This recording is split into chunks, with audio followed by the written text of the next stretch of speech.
Check your. Oh.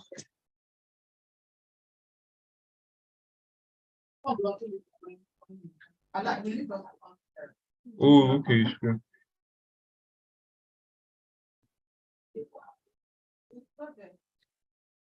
Can she? Yes, I sense it.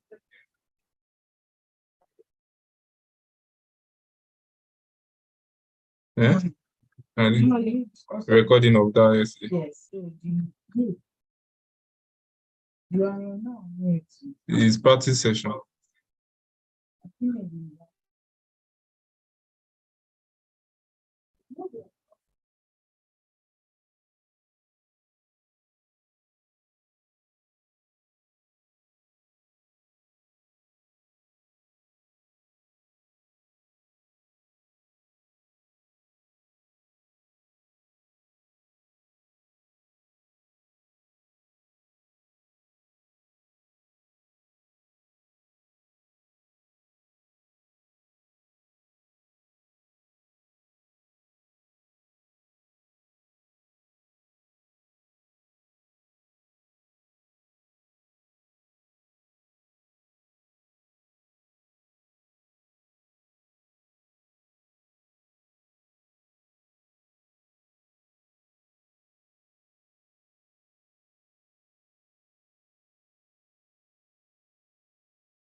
Hello, Buma.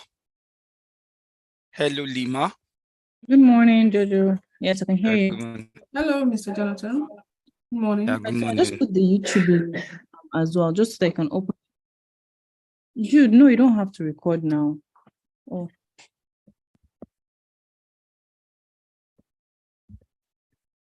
Okay, so Lima, you're going to guide me through in terms of if there are questions from the YouTube. Hello, Mr. Yes. Jonathan. All right, that's fine.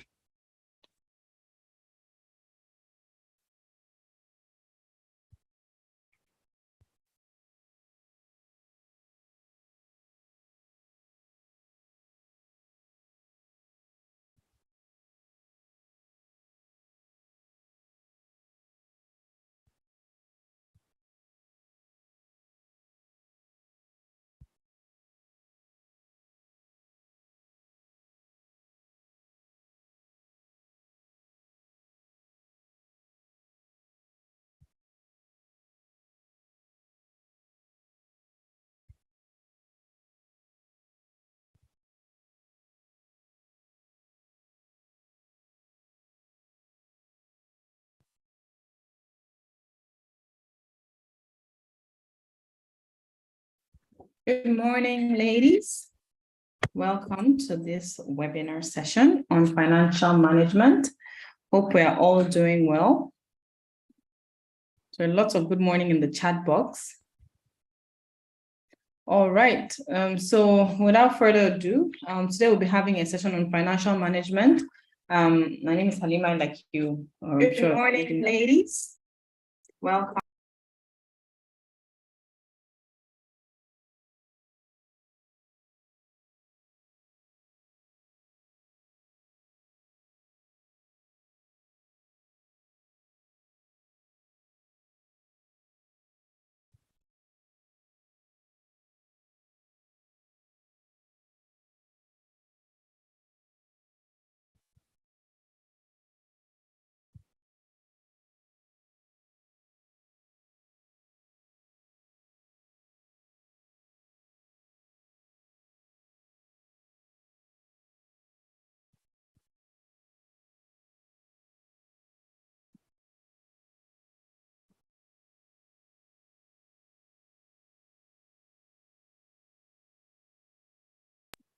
All right, so today we have the session. Good morning once again. We'll be having a session on financial management, which should be facilitated by Mr. Jonathan Ike Olumba. So he's a renowned finance and tax expert. So would be the next 90 minutes, we'll be talking about that. And then we'll also have a session, a segment for any questions and answers. All right, so today we have the session. So Jonathan, over to you. Again, All right. Good morning, everyone. And I first of all want to start by congratulating all of you on signing up for this program. So today we are going to be talking about something which is very, I think, timeless and relevant, and around financial management. And it's going to be a very practical session. And just like the host did say, we're going to give enough time for questions.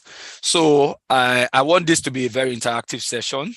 If you've got questions as well, you begin to identify your questions, put your comments, and also for those joining us across YouTube as well too. So drop your questions. We are picking them real time and we will be dissecting them. So let's get into the world of financial management and sort of speak to it. So before we get into financial management, I just like to do a bit of a reminder on something that I think is very important to state. If you look at businesses, there are three focal areas, or what we might call functional areas, that sort of stands out in every business. And these are areas that I would like you to think about as very critical to the success of your business, and in no particular form, right? So one of them is operations, and operations, which is really the engine room where, the work that is required to be able to come up with products or outputs or service, depending on what you do for your clients, do happen. So I call the operations the engine room.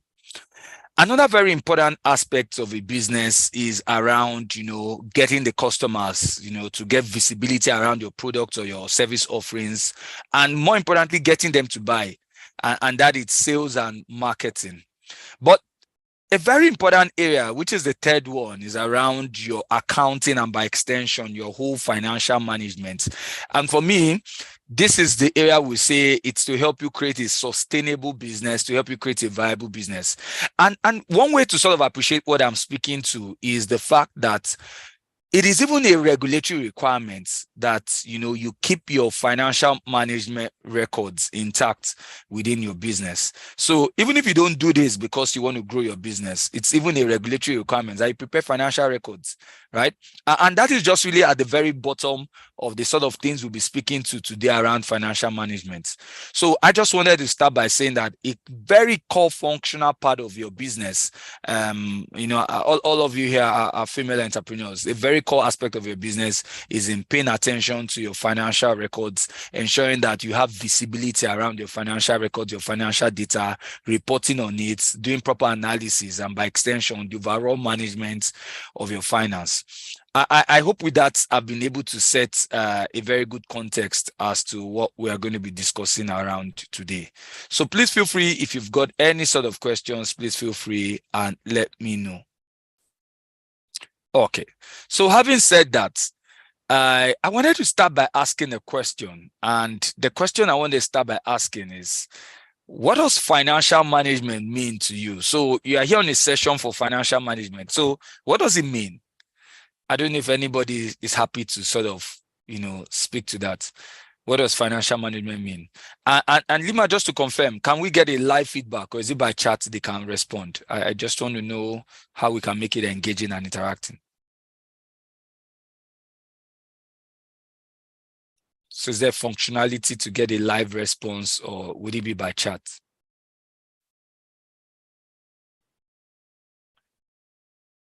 Okay.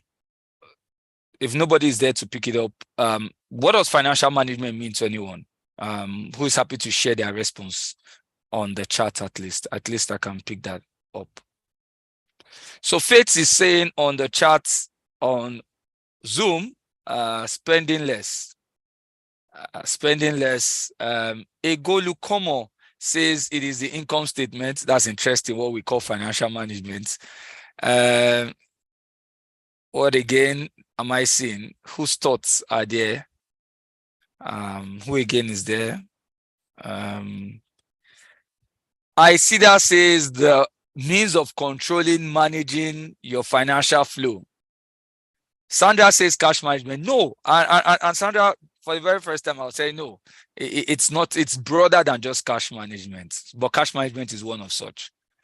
And who again? I see Tolu Lokwe says the strategic planning and management of an individual's or organization's finances to better align their financial status. I like what I'm hearing there. And Ufoma says these are the tools that help you effectively manage your finance for proper well-being. That's okay. And Tosin says keeping track records of your finances. So it's broader than that. Maria says the way you manage your account records. And Amina says financial management means planning, organizing, directing, and controlling. I think that's the word we always use when we describe management as a whole. PODLC. All right.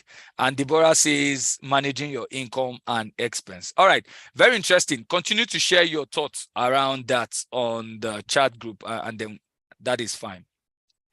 So essentially what came out, even from just listening to all of you on the chat, I think the kind of things that I hear, a lot of it, some of the things that I heard centered around things like, oh, the idea that you want to be able to manage efficiently the funding that you have in the business, which is fine. Somebody even spoke about cash as a whole. I also think that was fine that the person spoke about that. So I heard people speak about cash management. I also heard somebody speak about managing your inflow and your expense. So I also saw things like expense management, which is also fine. Then there was something I also saw that somebody said also realizing your financial goals, right? Realizing your financial goals and objective. I liked all those things. And the sum total of all of them, and I'm going to give you about 6 things that sort of typifies what we mean when we say financial management. But that was a very good sort of response that I got from everyone. Ijoma says the way we keep our financial record intact and being visible. So well done, keep them coming. So I want you to, first of all, appreciate something in this conversation we're going to be having. And which is the fact that if you manage your finances properly, one of the things you would find is that it helps you to make very good, if you might argue, very good informed decisions. Now, what are some of those decisions that we make in our businesses and why financial management would aid us to be able to make better decisions around those things? So one, we could make decisions in our business around operations. So for example, what do I need to buy to produce? What do I need to sell? Those kind of decisions. So what's the quantity that I need to produce? What's the quantity I need to buy in terms of raw materials, in terms of the inputs I need in my business? What's the sales volume I should be targeting to sell? These are operational decisions, and heavy on them is understanding your finances. So for example, what are the things you need to buy? It's a function of your funding. What are the things you need to sell in terms of what volume do you need to sell? What channels do you need to sell them from? It's also a function of your finances. Another very important decision that is aided by good financial management is around where do I invest in? And investment in a business is really when you put a lot of funding into fixed assets. Please, I think this is very important that I state this. Investing in business is really typified, right, by putting a lot of funding into fixed assets. So when people purchase fixed assets like equipment, like machineries, like the tools they need, typically we can call that they are making investment decisions. So you invest in your business because those things are things that will continue to support the business in creating value over a long period of time. So you buy a machinery will continue to support your business for a good number of years. You buy furnitures and fittings to support the business. Those things will continue to serve the business beyond a couple of years, right? So your decision around which equipment, which machineries do I purchase, these are investment decisions. And clearly, because these are investment decisions, they are properly aided when you understand your finances. Do I do an outright purchase of these items, or do I do a leasing arrangement? All these are decisions you will make off the back of understanding your finances.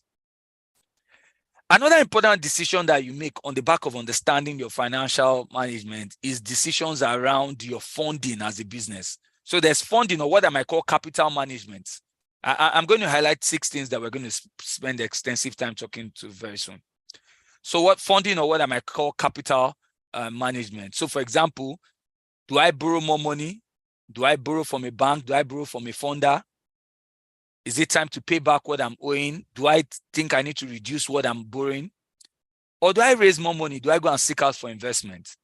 These are decisions that you can confidently make when you understand your financial management.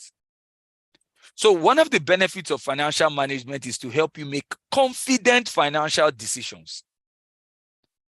All right? It's to help you make confident financial decisions. So we're still coming back to understanding this whole concept around financial management, but I can tell you that one of the objectives around managing your finances is that you can make confident financial decisions. So you see, when we speak about financial management, it covers a couple of things. Part of it is really around your accounting. And I want you to see your accounting around your financial data and record keeping. So at the bottom, or at the heart of good financial management, is the ability to keep proper financial records. I'm going to repeat this again. At the heart of good financial management across any business is the ability to keep proper financial records. And one of the things that I want to share with you is that keeping proper financial records, which I might now use the term keeping good accounting, right, helps you as a business to be able to communicate the value that you are creating in your business. So we like to say that accounting is an information system because you can use it to generate reports. You can use it to communicate what is going on in your business. Look, I put a picture here just to sort of explain what I mean by accounting, which is part of financial management as an information system or as a communication tool. In your businesses, you're going to go through lots of economic activity. So a good economic activity can be purchasing something, buying something, selling something. These are all economic activities. So economic activities happens in our businesses. Every day we are carrying out an economic activity. You're buying something, you're paying for something, you're purchasing something, you're hiring, you're making decisions, right? All of these things are all economic activities because they impact, right, on your funding, they impact on your economics as an entity. So when these economic activities do happen, we aggregate them. So the first step in a business is that a business involves essentially economic activities happening. Then the next thing is that from these economic activities, then we accumulate them. Accumulate them is to bring them together, record them together, right? So record them, account for them. And we record them in a financial information system or an accounting information system. That's the next step. So every economic activity that happens in your business, you're expected to record them in a system. And when you record them in a system, then it then gives you the ability to be able to do your analysis and generate reports out of them. And once you've generated those reports out of it, which is the next thing that happens, then you can now communicate those reports, meaning issue the reports. You can issue the reports to people who are within your organization, and you can issue the reports to people who are outside the organization, who can be anybody. The final endpoint with keeping this record is that it allows the people that will utilize the reports that is being generated from your business to be able to make decisions. So if I say, for example, who are these external people? These external people can be the general public. So one of the things that should interest you to know is that when you keep proper financial records, one day it might be useful to the external public. A good example can be, oh, the external public wants to be able to make a decision as to, do I buy certain investments or do I buy certain shares in this business that you are running? They will obviously rely on your financial records or your financial reports to be able to make that decision. Sometimes we do analysis and research is something too that we do with financial records. So many people might just want to look at your financial reports to be able to do analysis and say, okay, are you a good corporate citizen? Are you adding value? Are you, compliant with the rules and regulations? So those kind of analysis, they also rely on your financial reports. And sometimes people want to know, oh, is this organization capable of supporting us in doing corporate social responsibility? These are some of the things that we can sort of derive. So external people, and not just the general public, even the government also relies. The government is one party as well too. So the general public will rely on your financial reports. The government would also rely because, for example, payment of taxes. If you want to pay your taxes, one of the conditions for paying your taxes is that you're supposed to file your annual financial reports with the tax authorities. So the government will also look at that as well too. Another kind of external people as well too that might be interested in reports could also be your customers. Your customers might also be interested. They want to be sure. Certain times, customers want to be sure that, look, this business will always still be there. They look at your financial reports. Your suppliers as well too will look at your financial reports. In fact, your bankers or anybody that wants to lend money to you too might look at your financial reports. So these are external people that rely on your financial reports. You also have internal people that can rely on your financial reports. And here I mean people who work in the organization. So a good example is employees. Those who work for you would also be interested in your financial reports. Right? It also can include like the management of the organization. So remember that the final endpoint, when you have good financial management, good accounting in place, is that people can make decisions on the basis of the reports that you are generating. If this is well understood, I would like you to put on the chat that this is well understood so that I can then take it to the next level with you. Is this well understood? Okay. Great. I like what I'm seeing here. So I'm going to do something now with you. I want to, first of all, let us establish something. I want us to establish something, and I want us to see the various aspects of financial management. I want us to do something. I want us to see the various aspects of financial management. So, because we are speaking to financial management here, which is the sum total of all you need to do to be able to achieve your financial objectives, I wanted to tell you essentially what are some of the various aspects. And I'm going to draw from what most of you had said to me on the chat. I see a couple of people are raising their hands, so I don't know if it is possible to be able to speak directly, but I'll let the team know that you. But if you have a question, you can put it in the Q&A. We'll take it directly from the Q&A. Instead of raising your hand, you can put it in the Q&A. You can put it in the Q&A. Okay, so some of the aspects in financial management would include the following. So one that I wanted to start with very well is the first starting point for me, and that is financial planning. And by extension, I will just use the word budgeting. So one of the key aspects, so I'm going to say budgeting and financial planning. I'm going to put this together, budgeting and financial planning. This is very much important. This is critical to financial management. Another aspect to financial management is what I will call record keeping. Record keeping. Somebody might also say bookkeeping. Keeping records. Bookkeeping, an essential part to financial management. Another essential part of financial management is cash management, and by extension, you can say cash flow. There's a thin line between the two. They are not exactly the same, but the concept is the same when we come to managing them. So cash and cash flow management is another thing. So we're going to speak to these things very soon. Another very important part of financial management is credit. credit management. So cash is about managing your cash flows, right? But you also will find that as a business, you might be involved in granting credit. So how do you manage your credits? So that's another important part to financial management. Another part of financial management that I like to speak about is around what I will call investment management. Investment management. Investment management. Then another area that I would like to speak to today to you about when it comes to financial management, it's about sourcing for funding. Sourcing for funding, or you might say sourcing for financing is the same thing. So it's quite broad. The whole gamut around financial management is quite broad. But at least I wanted to keep it on 6 very critical things that I want us to discuss. I want us to speak about financial planning, and I'm going to use budget as the lens to understand financial planning. I want us to speak about record keeping. Then I want us to speak about cash flow management. We'll speak about credit management. Then we'll speak about how do you manage investments in your business.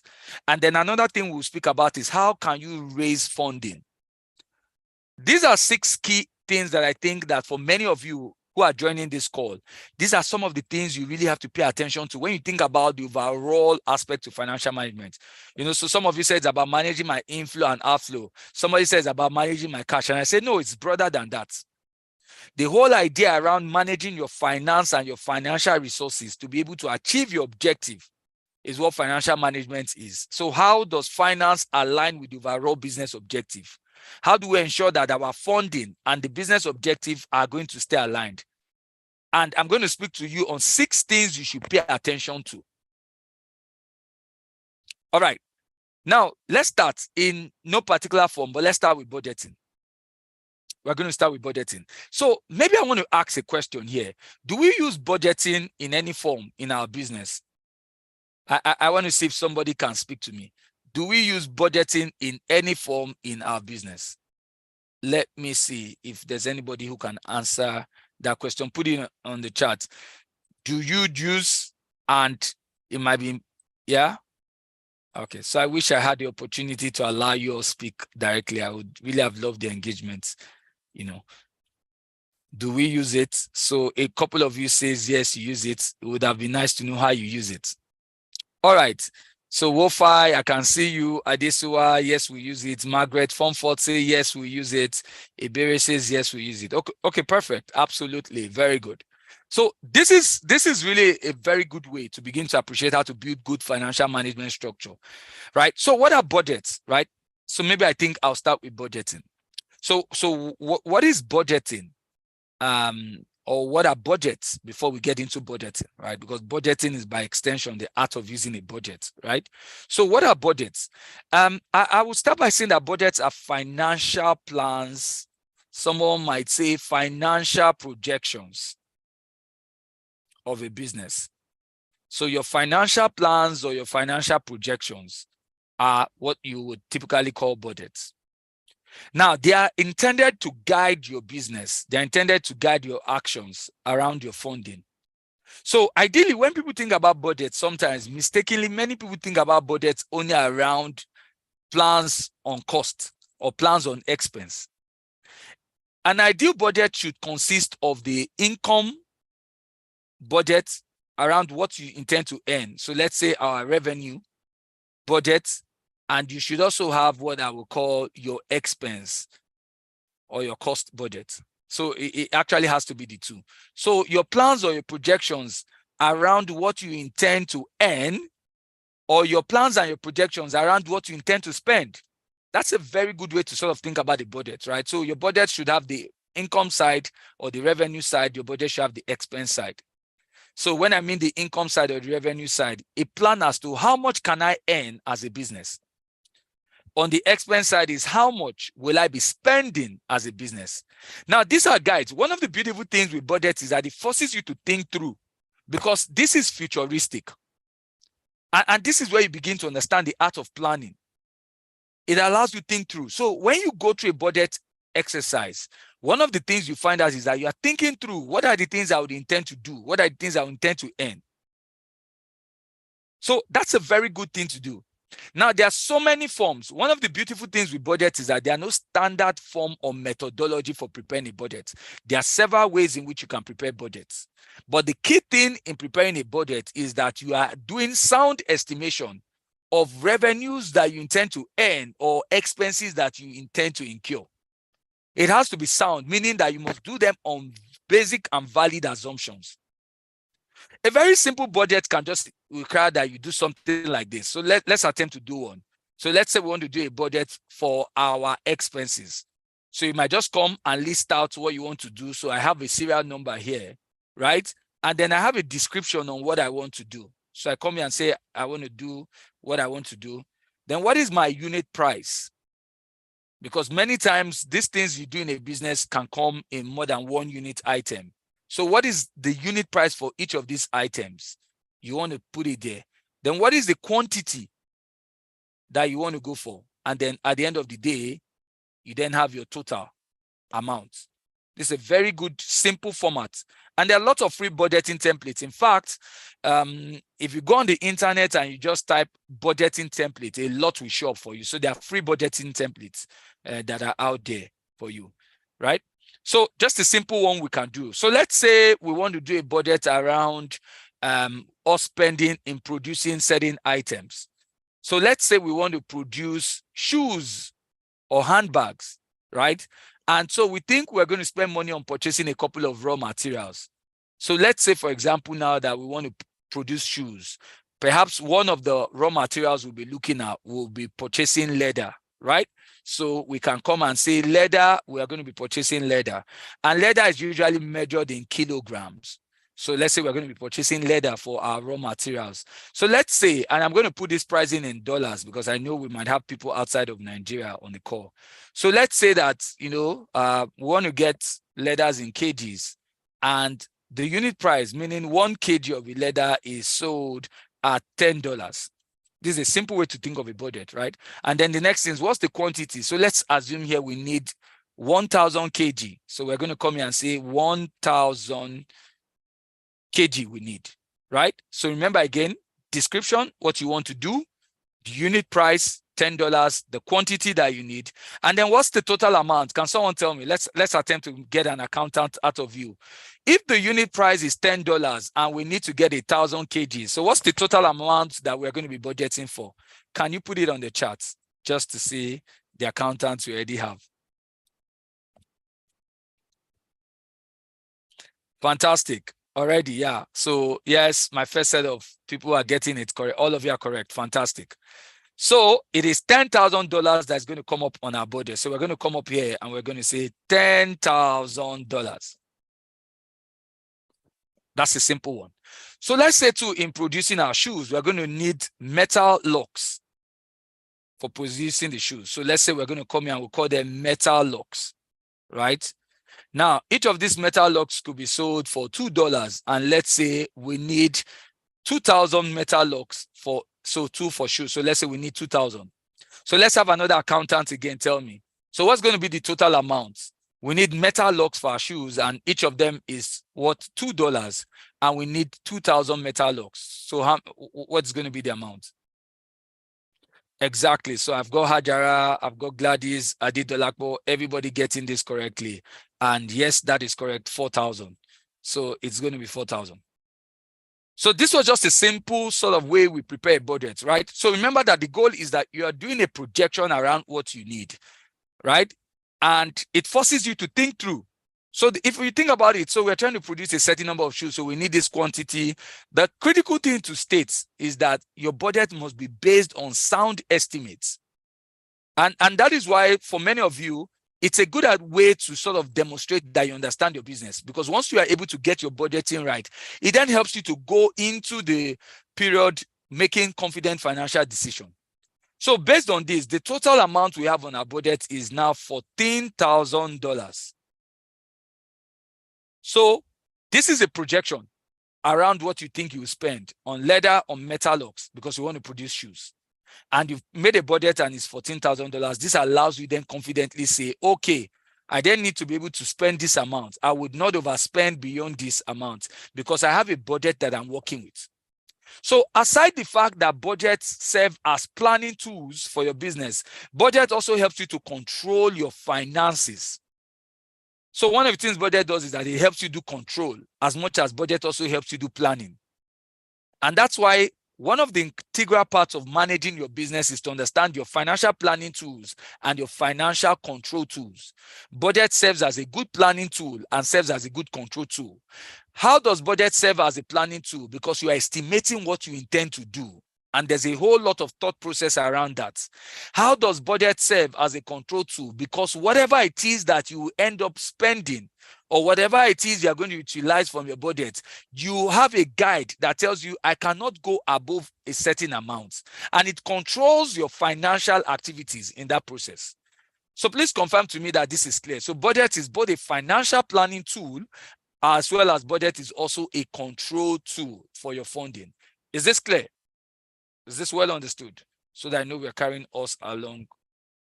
All right. And also for those of you on YouTube as well too, so you might want to also state this.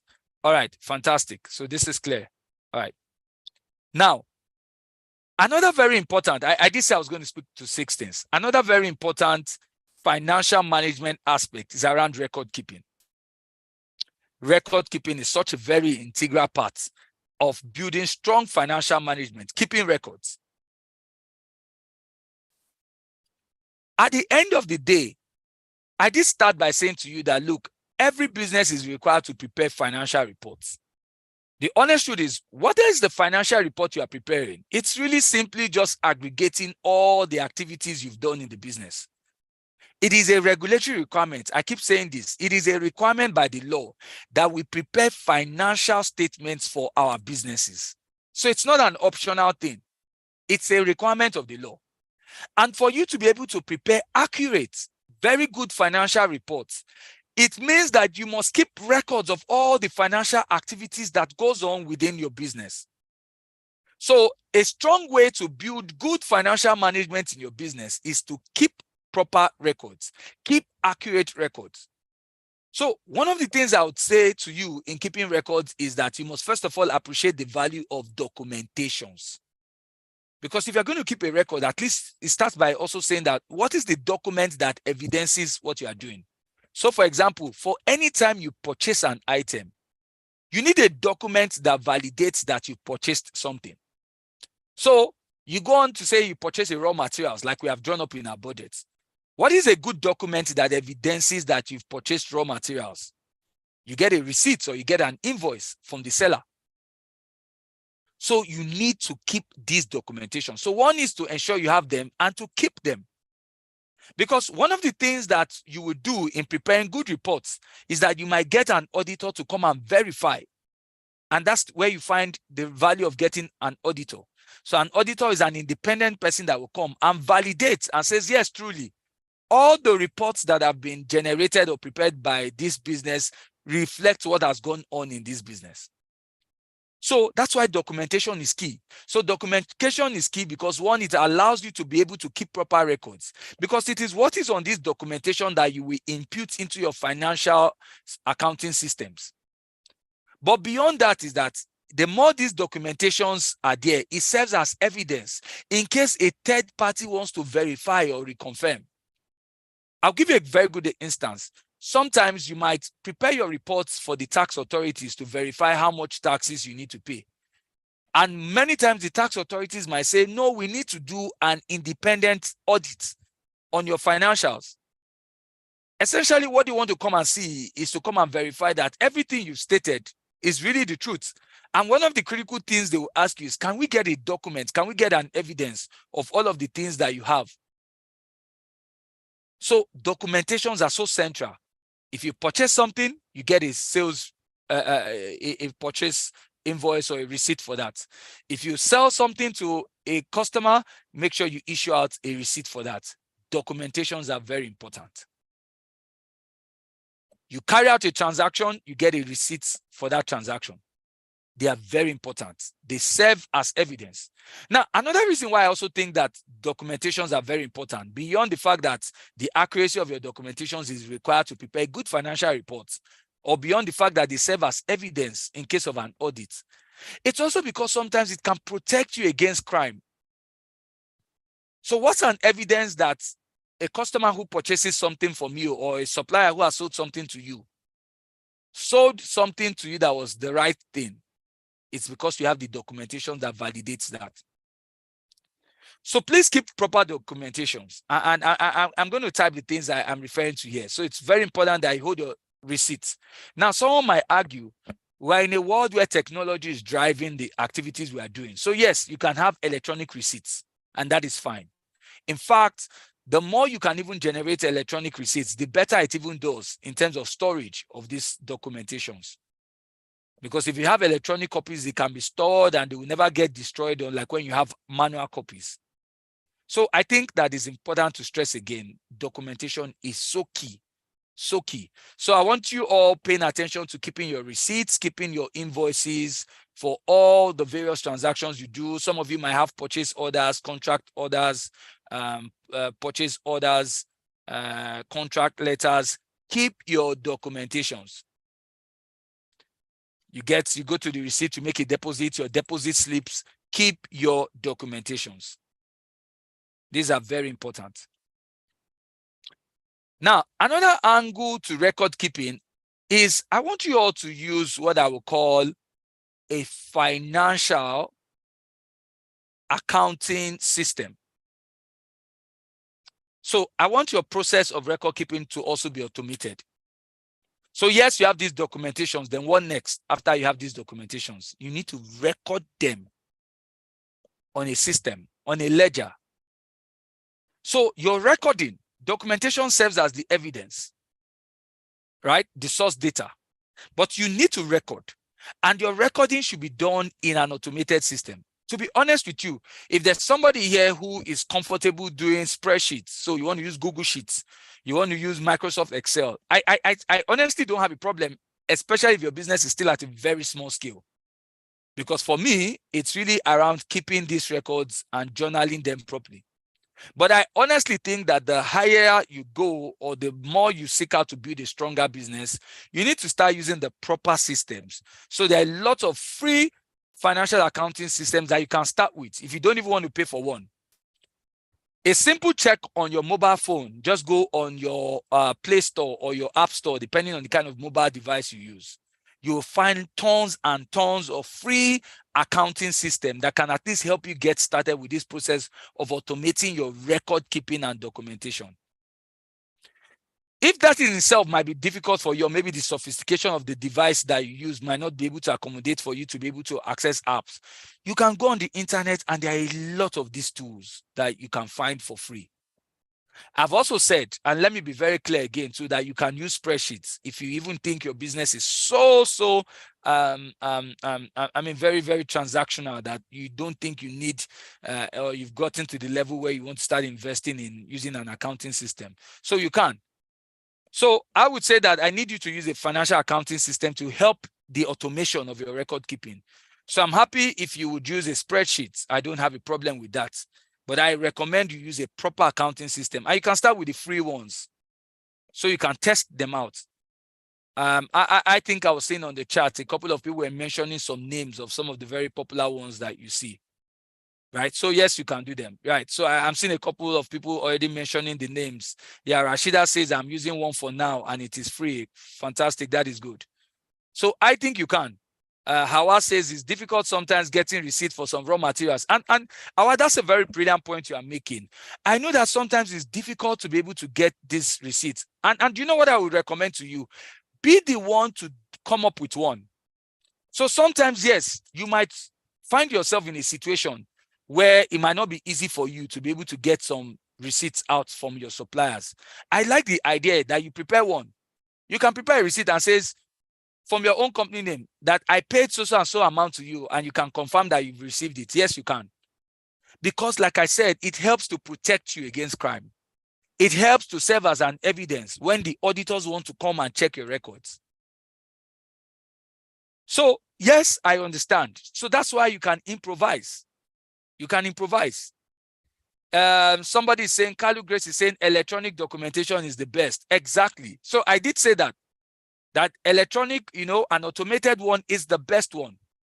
But for me, because you are all different and the stages you are in your business also differ, even if it's a spreadsheet you use, I don't have a problem. But please, you can go on and use free apps that are out there for bookkeeping, for record keeping. There are lots of them. So just check for the free mobile apps. Check for the free mobile apps you can use, right? And a lot of them are out there. Then you can go for the paid one. If you think your business has grown, you can go for the paid mobile apps and accounting system. They are very important to helping your business get structure and growth. And I hope this is clear. All right. So I'm not here to mention a name. I'll deliberately not repeat to any name. But if you are using one, that's fine. I see some of you already mentioning names. I'm not here to promote a name, but I'll tell you that yes, that is fine. Yeah. All right. So please keep these records. Please keep these records because they help you to be able to collate. And you know another beautiful thing with using these accounting systems, they can help you to do analysis, fantastic analysis. So you want to do your profit and loss statements, you can do that analysis and get it out if you use these applications. You want to generate your cash flow statement, you can do the analysis and generate them. So I want to highlight those things for you. I think those things are very important.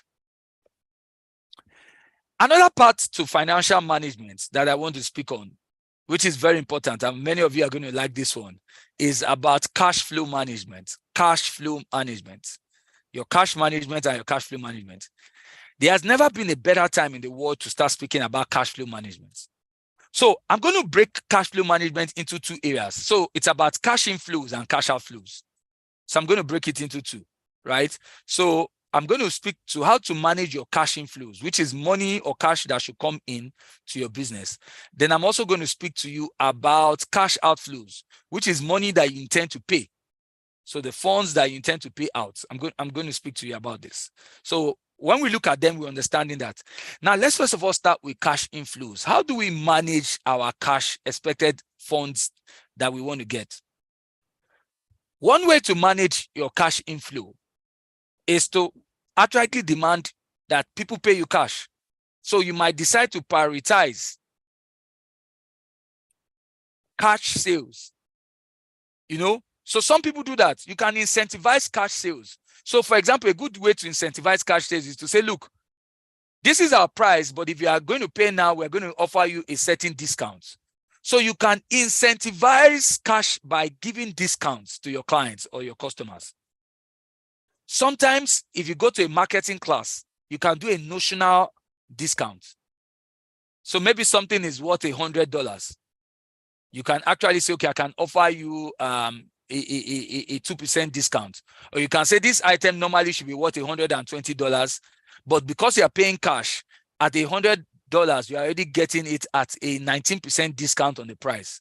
So one way to drive cash inflow, to drive cash coming to your business, is to use discounts to encourage cash payments. So that's what I meant. Use discounts to encourage cash payments. So maybe I need to come and write it here again. You can use discounts so that people can pay you cash. So you can use cash discounts to drive cash inflow. So use cash discounts. I believe that some of you are already doing this to drive cash coming in. That's a fantastic way. Offer a discount or state your pricing in a way that people see clearly from day one. And you see, it's a psychological thing. I sell something that is worth 100 naira. And you tell people that this is currently offered at a discounted offer. Most people will just jump at it. People like to feel that they are getting value. And because they think that they are getting value, so one way they look at value is when they are getting something at a discounted price than what it normally should cost. Another way that you can drive cash inflows as well too. Another way you can drive cash inflows as well too is to, what I would say, know your customers very well. Know your customers very well. Once you know your customers, so we call this KYC. KYC. Know your customers. Once you know your customers, one of the things that will begin to happen is that you can understand your customers' buying habits. You can understand the emotional points where your customers are happy to pay for more. You can understand those things that drives your customers to patronize you more. So know your customers so you can understand your customer spending habits and begin to incentivize your customers to patronize you the more. Know your customers. If you don't know your customers, if you don't understand the way customers behave in a particular segment or sector you're operating in, you can't know how to offer them offerings that would attract them to continue to buy more. Because the way to improve your cash flows is to improve your ability to sell more and get paid as quick as you can. And obviously, one of the ways you can do that is to know your customers very well. Spend time. Many of you are in sectors. Some of you got into your businesses out of passion or out of a need. But it is important that you understand, how do customers in this sector behave? I'm in the fashion space. How do fashion customers react? How do they behave? What drives a typical fashion sale? So for example, some of you might be doing kids fashion. The interesting thing about kids fashion is that the decision makers for those doing kids fashion are the parents. So understand the customer. The consumer is the kids, but the customer is the parent that is paying for the kids. What is it that incentivizes a parent to be able to purchase fashion items for the kids? Maybe celebration items. You can come up with innovative ideas. How about this? I'm a fashion brand. You say, look, if your birthday is going to be in this month, this is our special offerings we are going to give to you for birthdays. Do you do things like that so that someone is driving by or scrolling through the internet and sees your product and says, wow, they have something for birthday celebrants in this month? Know what it is that drives your customer spending habits. It's a way to improve your cash flows. Another way to improve your cash flows too is to invoice your customers promptly. The reality is that not everybody has the luxury of getting paid cash immediately. But if you invoice promptly, some of you might have clients who purchase things from you on credit. But if you invoice promptly, the chances are that you start creating a mental reminder of those people to pay on time. Invoice promptly.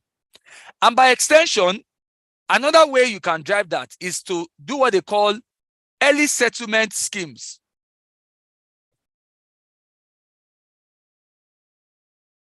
So you can do an early settlement scheme. Somebody purchases something, the person is supposed to pay in 2 months' time. You tell the person, if you can pay before the date you are supposed to pay back, you get a discount. You can use that to also drive your cash inflows. Another way you can drive cash inflows is to continually innovate as well too. I've said know your customer so you can innovate. Innovate, I also think that you can also improve your service offerings, improve or increase your variety of offerings. This is not a good time to be a one product or a one service offering business. No. And I even hold the view that thanks to the power of technology, there can be several ways you can earn revenue. So one way to improve your cash flows is to improve the ways you earn revenue. Diversify your income sources. Diversify your income sources. Increase your product offerings. There's a concept called complementary goods and services. Anything you offer is not in isolation. You can find things that can complement it. I sell toothpaste. How about selling toothbrush? Look out for it because there's what we call a value chain. There's a value chain to what we offer as a business. There's a value chain. So understand that businesses don't operate in isolation. Some businesses feed into another business. So understanding what are those things? Oh, what's the relationship between a biro and a pen? What's the relationship between a biro and an exercise book? There's always something that can complement your business. Maybe it is a good time to start to offer those things so that you are locking in your customers when they come. Oh, the customer came to purchase books, and the next thing the customer says, oh, I sell pens, I sell biros, I sell other items that complements to books. This is a good time, and that's a way to understand your business the more. When you do this diversification, you can improve your sources of funding. You can improve the ability to raise significant cash flow. Please look out for complementary things to what you do. This is not a time to be only one product to sell. This is not the time now. You need to start becoming innovative and thinking about things that can complement what you do. So that has been for cash inflows. These are things you can do to drive more cash coming in. What about cash outflows? What are the ways you can manage your cash outflow? So one way I would think you can manage your cash outflow is to see if you can negotiate paying your suppliers later. So I call it defer payment. Deferring your payments. Many of you, have you even thought about having that conversation with your supplier to say, look, can I pay you much later? Many of you assume, you've never tried, that if you say to your supplier that you want to pay for something later, you've never tried, you've never explored it. So that can be something you can do. So who has explored speaking with their suppliers about deferring payment? Put it on the chat, let me see.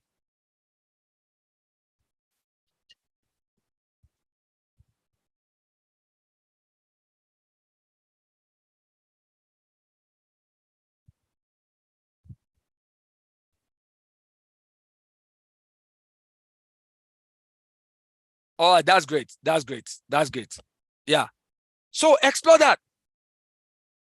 That can be one way you can manage your cash outflows. Another way you can manage your cash outflow is to discourage, or I think personally that this is not a good time to be making cash payments. And why I say that is that when you make cash payments, so what you might find sometimes with cash payments, especially to your own accounts, is that with cash payments, there could be charges when your cash thresholds exceed a certain levels. So one of the ways I think you can manage your cash outflows is to do bank transfers. I think is better, is more secured. And it's cheaper if you think about the overall cost. Because even here in Nigeria, there's a certain threshold of cash deposits you make into your account, right? Or even a set of payments you even make, even if it's to a customer's account, they then begin to charge them. So one way you can also manage your cash outflows as well too is to use electronic or virtual payment options. So you can do electronic or virtual payment option. That's a fantastic way. I think another thing I want you also to do is to review discounts. When I spoke about cash inflows, I spoke about offering discounts. But from a cash outflow perspective, review discounts. Not every discount is good. In fact, that's what we call the cost of discount. Not every discount is good. I must stress this.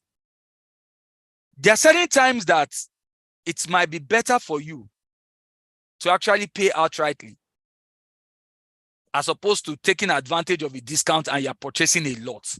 Because when you purchase, most times these discounts are to incentivize you to buy more. Take, for instance, I'll give you a very good example.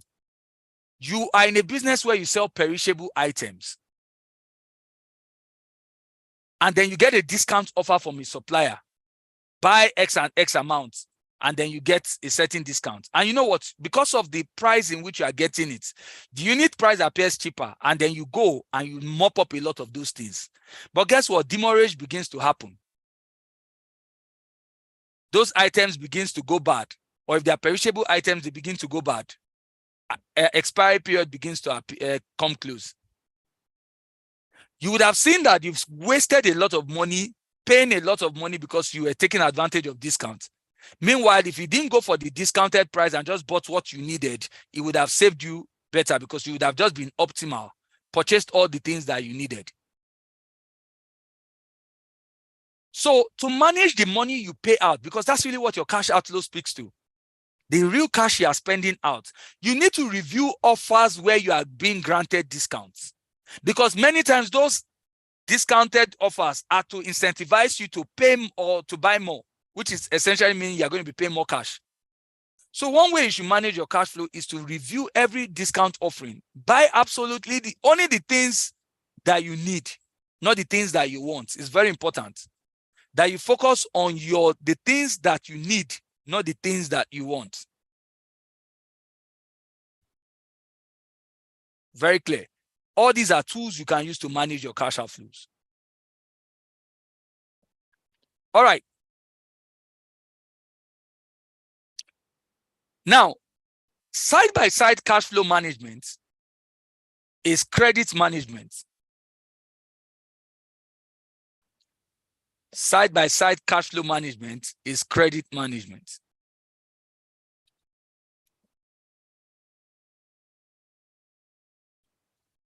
Managing your credit.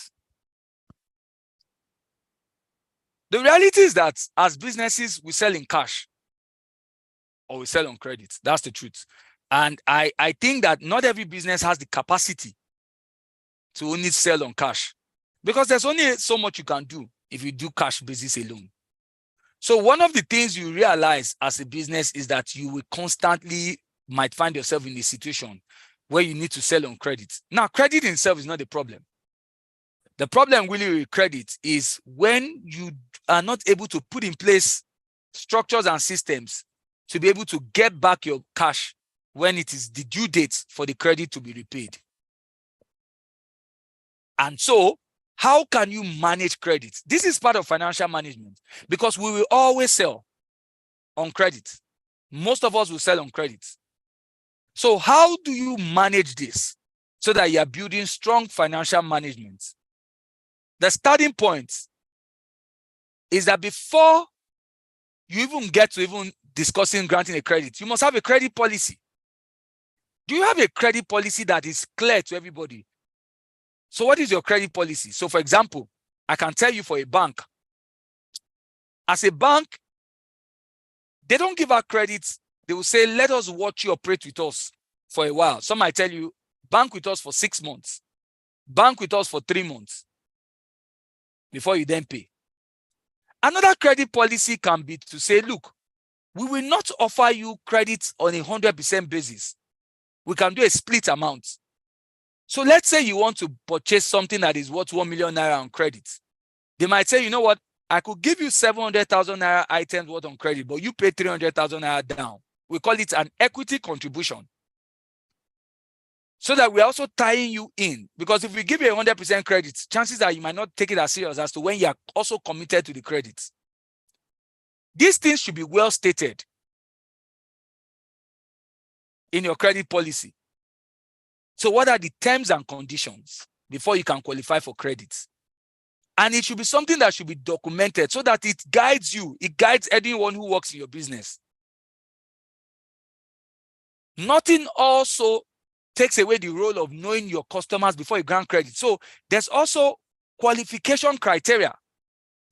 What qualifies a client to access credit? What is your qualification? What qualifies you? Like I said, the banks will say you must bank with us for like three months or 6 months. Do people just walk up today and just say, I want credit? You must spend some time understanding the customer. So have a clearly understood credit policy. Have a well understood, well-defined credit policy. That's something that I'm going to encourage all of you to do. That will guide you to understand, you know, the terms and conditions, how long before somebody can be granted a credit. Very, very important point to note. Another way, again, that you can manage your credit is the old school way of requiring that there must be a collateral. What is collateral? It's like a risk management strategy, something that offers you assurance that in an event that the customer is not able to pay back, that you have something you can fall onto. You grant a credit, you request for collaterals. And collaterals can range. Collaterals can be in fixed asset form. Collaterals can be, you can even request for a guarantor. You can request for a guarantor. So it could be fixed assets that are being deposited with you. It could be a credible guarantor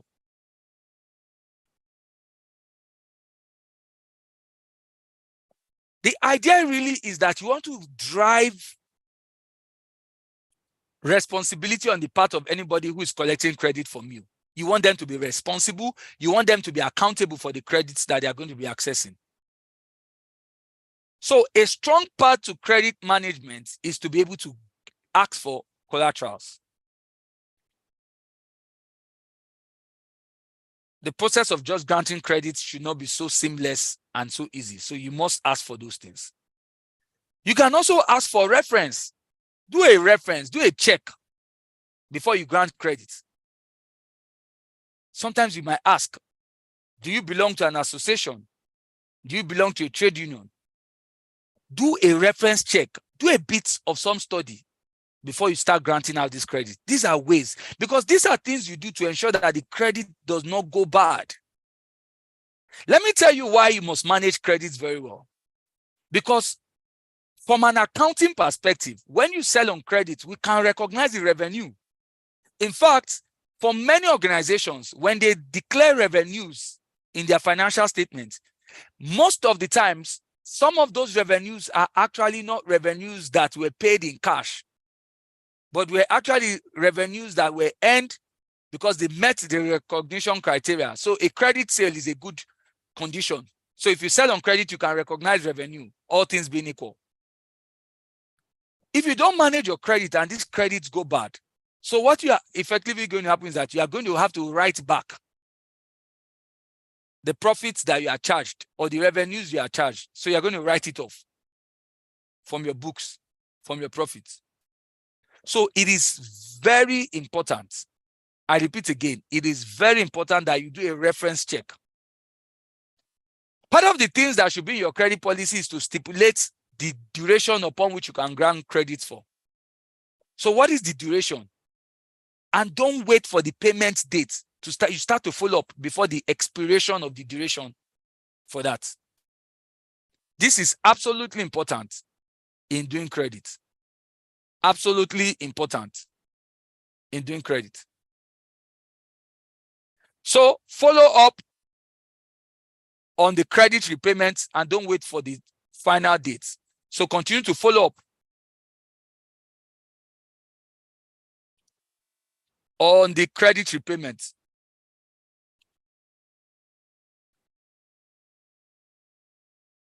Up on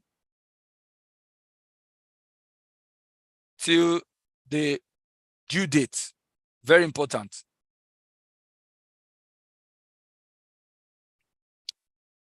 Another part to financial management is investment management. This is a very important part. You know, one of the things that we talk about in finance is about managing your funding. So, but what's the reality? The reality is that when you have money, you must deploy that money to something. So what do you do with your funds? The funds that you generate in your business, what can you do with it? Yes, you can use them to support your day-to-day operations. We spoke about that. You can use them to support your day-to-day operations. But you can also channel them to exploiting new areas. So new initiatives or new growth areas. You can, and that's where you begin to understand the rationale for investing. The whole concept of investing is that you want to explore new areas to further deepen growth in your business. And care must be taken because, look, finance is never free. No money in a business is ever free. It comes as a cost. And I will speak to that when we go to the next one, which is about raising capital. No money is ever free to a business. You might never have thought about this, but I'm here to tell you that there are no free funds in a business. Because for many of you, you put in your money in your business because you expect a return. That return that you expect from your business is a cost to the business. It's a cost of the money. So you invest 1 million naira, you expect to be getting returns from your business. It is the cost of that 1 million is the returns that you are getting from the money. So care must be taken whenever a business decides to invest its funds into a new area for growth. And that is why you must carefully, we use the word appraise the investment. You must carefully appraise the investments. You must carefully appraise the investments. And so, one of the things you do with investment management is to carefully appraise. Appraise can be another word for appraise, can be review. Appraise or review any investments. You don't just put your hard-earned funds into something else. You must review it. And what are you appraising for? You are appraising to identify the risk. You are appraising to identify the risk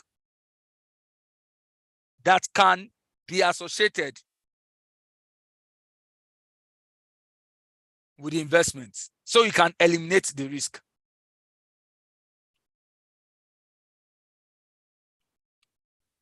So you carefully have to look at any investment you want to go into.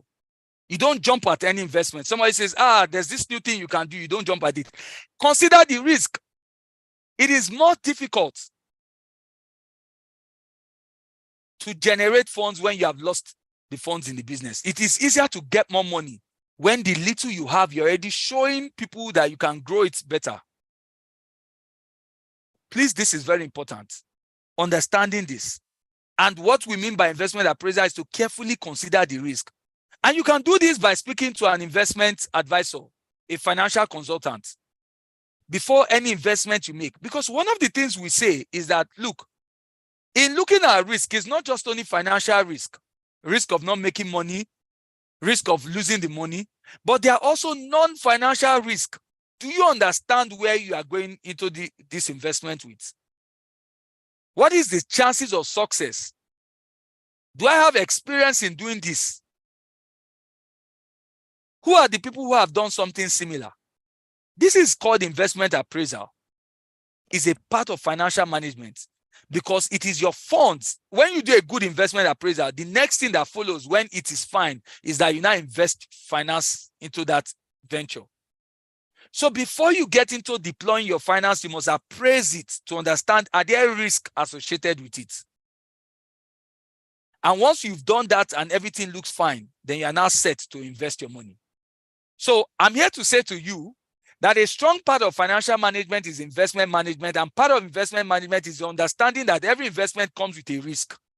Identifying the risk that goes with this investment and eliminating those risks before you put your hard-earned money is a strong critical part of investment management. I want to confirm whether you understood what I've just said with investment appraisal and management.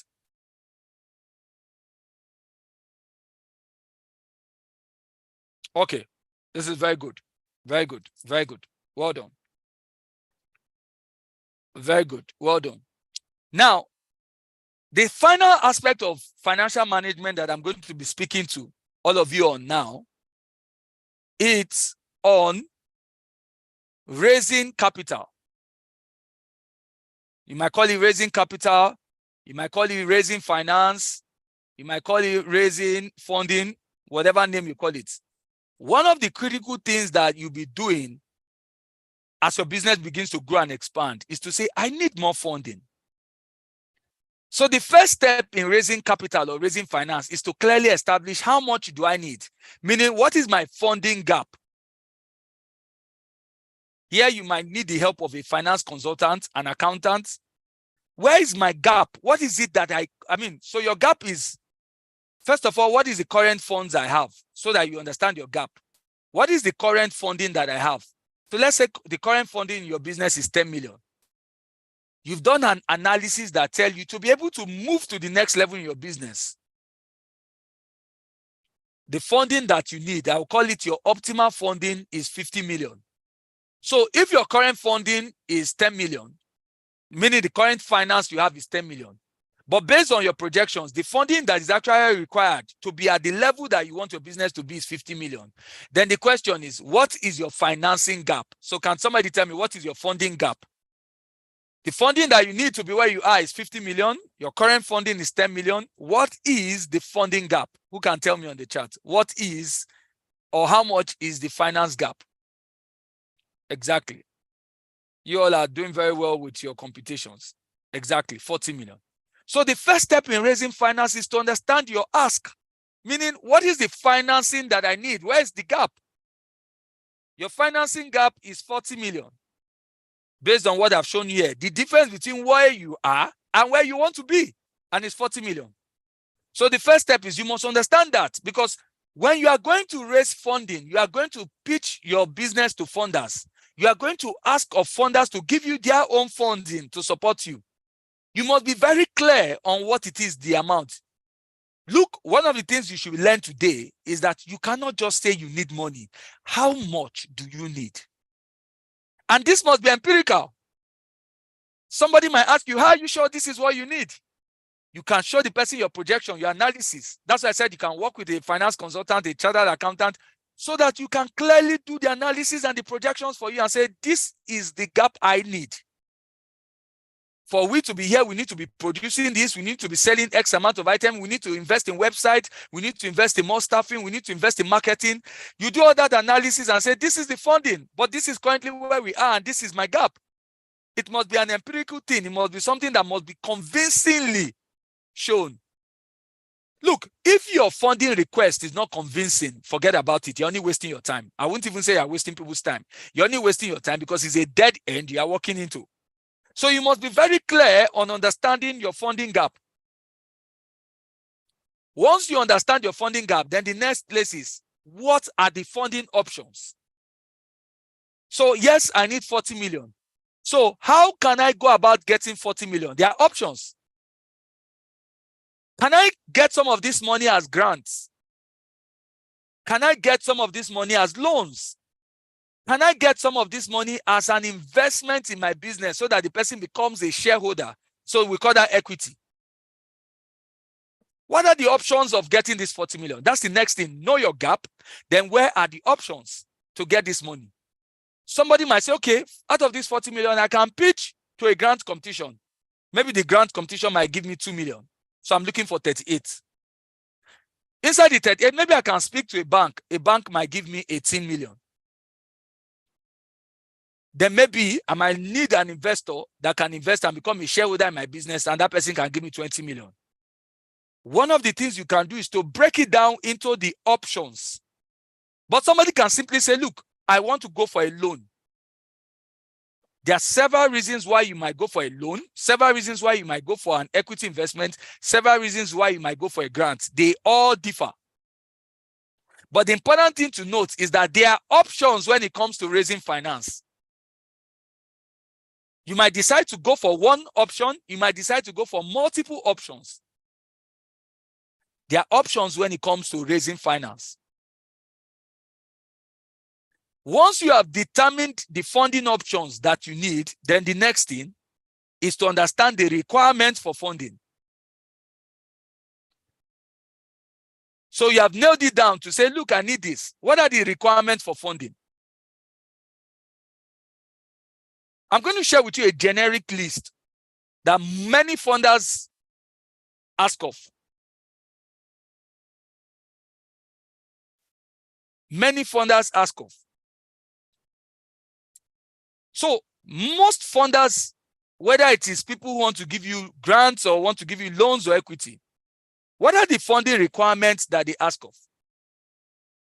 Please, if you don't have this, part of why I'm sharing this is so that you can begin to work on it. Some of them might ask you, are you registered? Because look, I want to fund a business. I'm not funding an individual. So one of the things you might need to put in place as your checklist, so think of this as your funding requirement checklist, is to say, am I registered with the CAC, with the Corporate Affairs Commission? Some of you might be joining outside of Nigeria, but is my business registered? So that's what I mean. Your business registration is a checklist. Your business registration documents. That's one of the things they look out for, because first of all, we want to be sure that we are not funding an individual. We are funding a business. There's a difference between funding an individual and funding a business. So that's one requirement. If you want to go for funding, you must register your business. So if I'm speaking to somebody here whose business has not been registered, take this as a call to say, it is high time that I need to get my business registered. Another document that many of them ask for, they always ask for now is, do you have a business plan? A business plan is a document that shows where your business will be headed to over time. It's like a plan. I spoke about financial plan using budgets. The overall plan for your business, where will my business be in the next 2 years, in the next 3 years? What are my strategies that I'm going to be using in my business? You must have this. This is a funding requirement now. So that people can say, if I give this guy this money, I know that they are going to deploy this money doing this or doing that. Do you have a business plan? So you need to start investing on things like this. Another increasing things, especially if you are speaking to many funders that are outside of your country, international funders, they want to be sure that you are a good business that operates within the law. So they might ask you, are you registered for tax? So your tax registration or your tax payment certificates is increasingly now something, especially if the amount is big. Because we want to be sure that this business is a good business that respects the law. That's something that they're asking for now. Another thing again that many funders are asking for is they want to see your financials. So if you have a financial report, your financials, whether it's your audited report or whether it's your management account, they are asking for those things. So these are some of the things they need.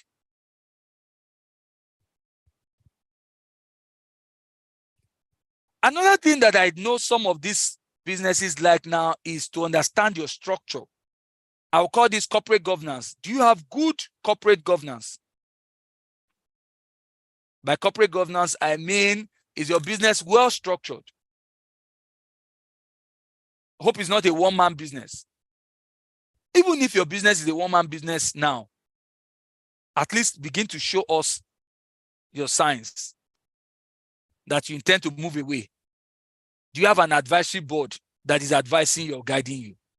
These are critical things.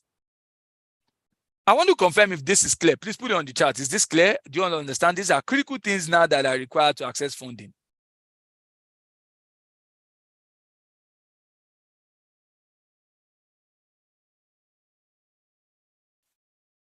All right, very good. Very good. So, I want to do something with all of you now. I touched on 6 aspects to financial management that I wanted you to pay attention to. Can you all run it for me on the charts? Put it on the charts. Put it on the chart.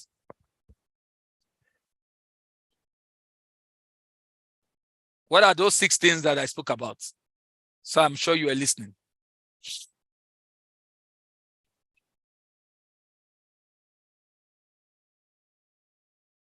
All of you just remember budgets. Okay. All right. Well done. Well done. I'm seeing that. Well done. Those of you on YouTube, please put it on the chat as well, so we are tracking that. Fantastic.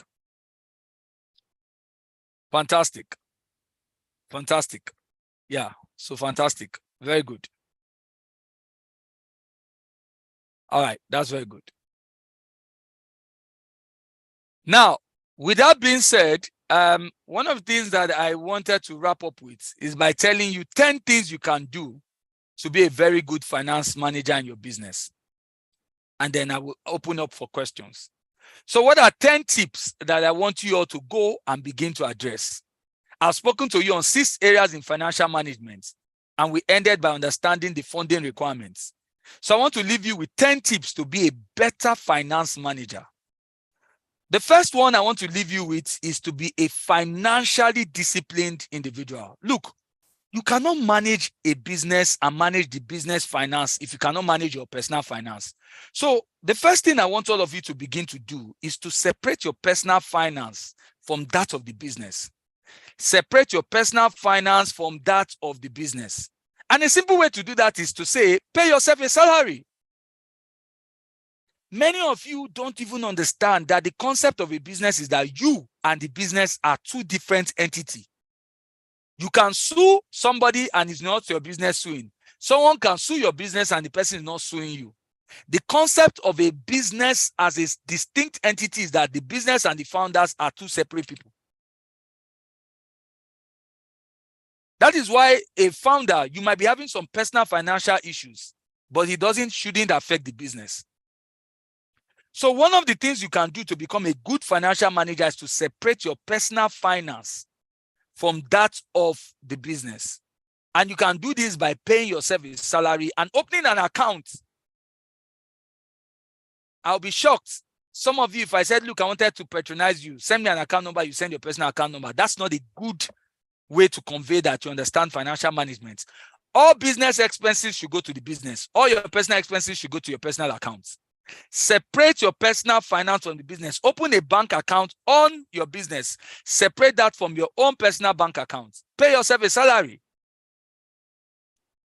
Another thing I want you to do is to understand, many of you make the mistake. One of the biggest areas where you can make a mistake in your business is when you don't know how to do pricing properly. When you don't understand how to properly price your products and services. Pricing your product is a strong way to be able to build profitability in your business. Because profit, first of all, happens after the business has earned revenue. So if you price your products and services very well, you can sell at the right price and you can earn the right revenue. And it's only after you've done that, that when we deduct the expenses, we can now speak in about profits. There can be no profit when a business does not know how to set its right selling price. So pricing is very critical to a business being profitable. I repeat again that for you to have a profitable business, you must know how to price your products and your services very well. So get your sales price right. Don't be that business that just goes on and whatever your competitors are selling, you sell. No, work out your costing. Work out your costing. Once you've worked out your costing, then you can set it at a profit margin to that costing. The right selling price will guarantee that you can stay profitable because there are some expenses in the business that will be charged to your revenue before you talk of a profit. Another tip I spoke about was record keeping. I shared this with you all. I told you the importance of record keeping, so central to understanding your business. Preparing your budget, we spoke about this. Very critical, preparing your budget. And at least at the minimum, do your budget preparation at least once in a year. At least once in a year. Understand that your cash flows are not profits. Don't be the kind of person that gets excited when customers are patronizing you and paying. If you do your proper record keeping, you'll be able to separate profits and separate it from understanding your cash flows. So manage your cash flows, anticipate where you might have cash flow shortages, leakages. Sometimes you might have a period where you'll be low on cash. Maybe that's a time to speak to a bank to give you an overdraft or a short temporary loan. One thing I want you all to do is to review your financial reports periodically, at least every week. You should be able to say to yourself, how was my cash flow for the week? Today is Friday. It would be nice that some of you will sit back and say, from Monday to Friday, how did my cash flow look like? What did I sell? Which products sold better the most? Remember, I told you that this is not a time to be a single product business, not in a time like this. Conduct a review of your financial performance at least on a monthly basis so that you can set targets for yourselves and push yourselves hard.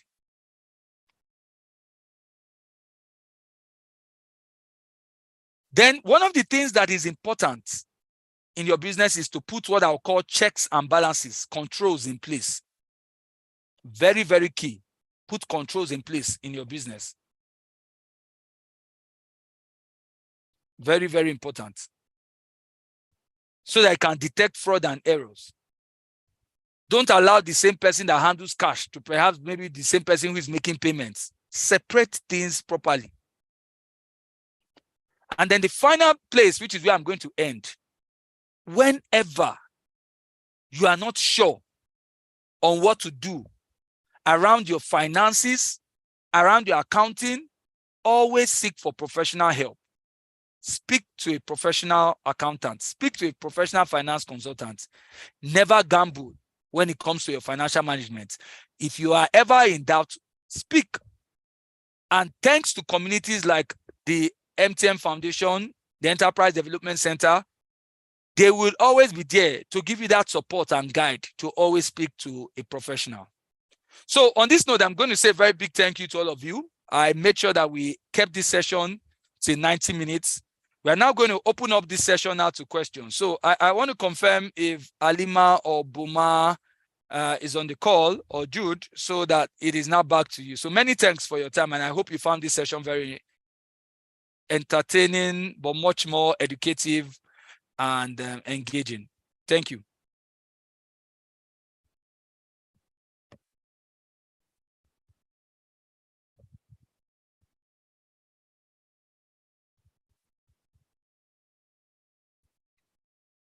So who is there?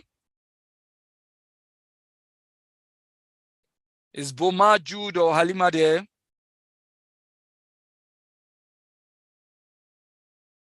Okay, I guess that they are not on the call.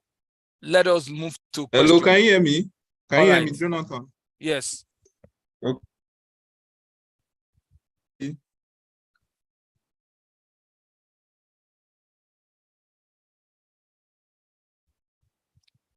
Jude, we can't hear you if you are speaking. We can't hear you.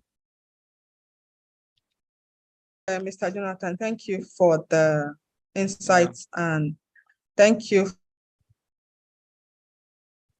I've gained a lot from this training. Please, if you know you've gained a lot, could you say it's been a lovely day. It's been a very interactive and very insightful teaching. Thank you very much. And they were able to log in. We thank you very much. And I'm sure you've learned a lot used in your business to move it forward. Thank you. Boma, please, I'd really like to take questions from YouTube. I sort of want them to feel, so if you can help me with questions from YouTube, I'll be very happy to speak to them. All right, okay.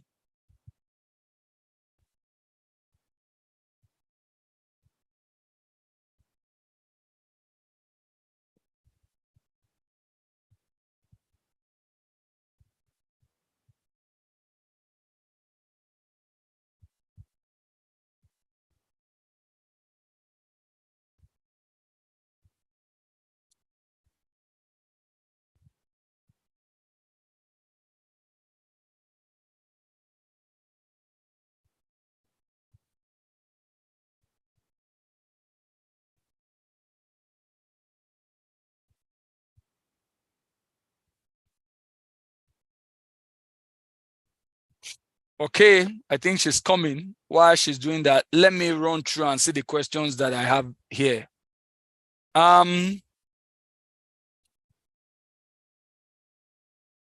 Let me see. Gloria Energy says, how do I spend in my business? I'm not sure what she means by how do I spend in my business. But I think, first of all, drop a budget and that should guide you in your spending. That's what I'll say to you. Drop a budget and that should guide you in your spending. That's what I'll say to Glory.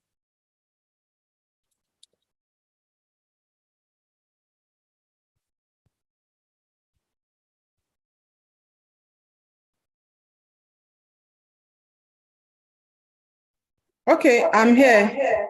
All right.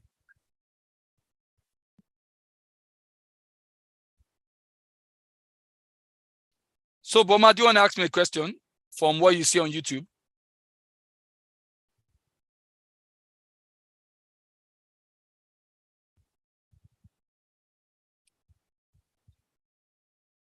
Okay. I think we can move forward. He's asking for the question.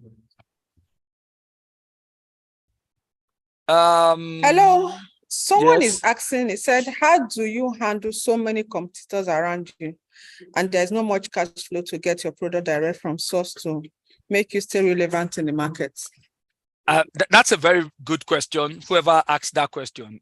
So this is what I'll say. Two critical things are important with managing or dealing with competition. In fact, I might add a third one because it's somewhat related. For me, the first one is innovation. You have to play the innovation game. And innovation is, so the interesting thing with innovation is that innovation is about doing new things in a new way, right? Just changing the approach in which you go about doing things, right? You are adding innovation, you're inventing new ideas, right? So that's something you should do. But what can bet innovation, really? That's why I said there's a second one, is research and development. Research.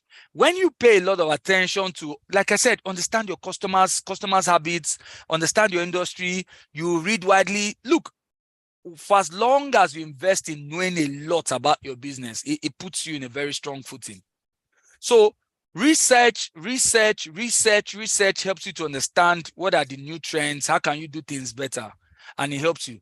I think another fantastic thing I want you to do as well to the person who asked that question is also to pay attention to customer service. Customer service, customer experience. This is timeless. If you devote yourself to giving fantastic, excellent customer service, these customers will become your apostles and they will stay loyal with you. So I think excellent customer service will never go out of fashion. So that's what I just want to say to that question. And I hope that is clear enough. All right, thank you very much. Thank you. Another question is, someone is asking, what accounting platform or app can you recommend? Yeah, so that kind of a question, even Boma, I expect you to also tell them we can't answer that kind of question because this is a sponsored program. You know, I can't be calling brands where we have a sponsored program here, right? So just do a research. There are lots of them, and start with the free ones so that you can experience them before you then go to the paid version. So, but there are lots of them. I mean, I think it is not fair to call a brand's name in a program that is being sponsored by another brand. I don't think that's fair. But just do that, yeah. We might not really need to call a name, but I think we might really want to give them what they will look out for. If they want to choose anyone they want to go for. So I've said that they should just go on the mobile store, the Play Store of their mobile apps, or just check online for free accounting softwares. There are a lot of them. I've seen some mentioned on the chat, but go for the free one. I keep insisting the free one so that you get a chance to experience the platform before you pay. Right? Just go for them. Okay, thank you very much. Someone is asking on the issue of owner and the business. More light, please. Apart from salary, the owner also invests more. So how do you separate it? Okay, that's a very good question. And given the kind of people that are on this call. So what I want to say is that as the owner of a business, you should be on a salary, right? But the interesting thing is, so there's a concept called owner manager. So many of you might be owner manager. And I'll tell you what this means, owner manager. Now, some of you are managing your businesses. Some of you are the owners. It is not in every situation that those who own the business are managing the business. So for people who are owners of the business and also managing the business, we call yourselves owner managers. So when you play the role of owner manager, you are expected to gain 2 types of income or revenue. As a manager, you are entitled to salaries because you're involved in the day-to-day operation of the business. As an owner, you partake in profit sharing. I want to separate the two. As a manager in the business, meaning as an employee, you are supposed to be on a salary. But as an owner in the business, you participate in profits. Profit is declared at the end of a period. So if you do your profit statement at the end of the year, now your financial year, and let's say your profit is 2.5 million, you can decide to say out of this 2.5 million, do I take it all or do I retain some in the business and take some? This is perfectly yours. And if it is more than one owner, they can decide to share that profit, either they share it in full or they share part and retain some, because what you can also do with profit is to retain some. That's what owners do. But those who are employees and managers, meaning you also work full-time in the business, your main source of revenue should be coming from your salaries. So if you are doing the two, you collect salaries every month, then when it is time to share profit, you participate in profit sharing. I hope this is very clear. because not every owner is a manager and not every manager is an owner, but managers get salaries, owners partake in profit sharing. Is this clear? I mean, I hope this was clear rather.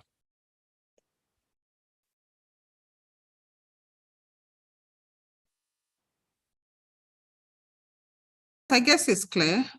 All right. Thank you very much. Okay, let me take the last question. Okay, yeah. After that, then it will also be good to get a live response. So some of them, their hands are up. It will be good to let them speak directly or mute their mics. Okay. It said, please, my question is, for a sole proprietorship business that is a year old, that is not year registered and no business plan yet, is there any hope for getting funds to enable that business? So the thing is, for businesses that are not registered, it's a bit very difficult because that in itself is a risk you carry. And the truth is, there's no assurance to the person. Look, there are no free funds. There are no free money. You can see here that somebody was asking, oh, I own this business. Am I not supposed to partake in profit sharing? Why only salaries? So even you guys that are running your businesses are not doing it because you want to just run in business. You expect to earn something. Much more when you want someone to fund your business for you and you are not registered. So what I would say to all of you is that it is really tough. The beautiful thing is to get your business registered, especially for business name. You can do it yourself. Let me also add this. You can register your business now if you are based in Nigeria yourself through our Corporate Affairs Commission. I need to stress this. And it can be so cheap that you can do this, to be honest, within a 10,000 naira budget. But if you speak to a lawyer, some lawyers might get anything from 15 to 20,000 naira for you to register your business as a business name. So it's a bit hard. But you might be able to get some grant competitions, you know, that you might get, but it's a bit hard. But I think for me is don't dwell there. See how you can get funding. And by the way, you can get funding from family and friends. So I need to stress this again. You can approach family and friends. I would rather you approach family and friends with a budget of anything around 15 to 20,000 naira.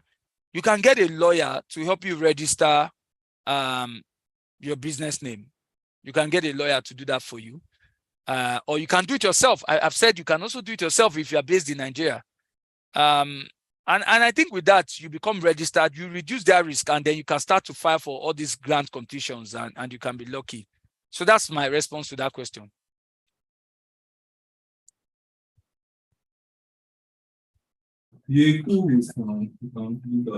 Hello.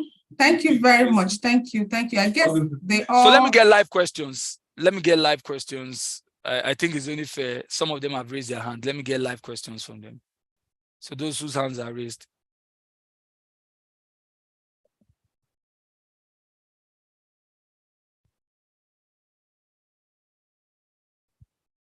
Hello, allow me. You have been unable to ask your question. Can you ask question? Please, let's not be fast. A minute. Yeah. Can you unmute yourself?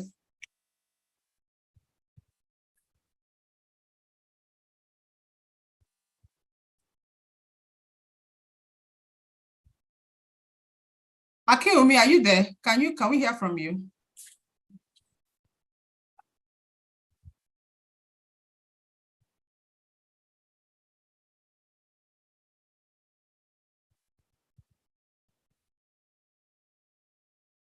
Cherish, if you are there, please, can we hear?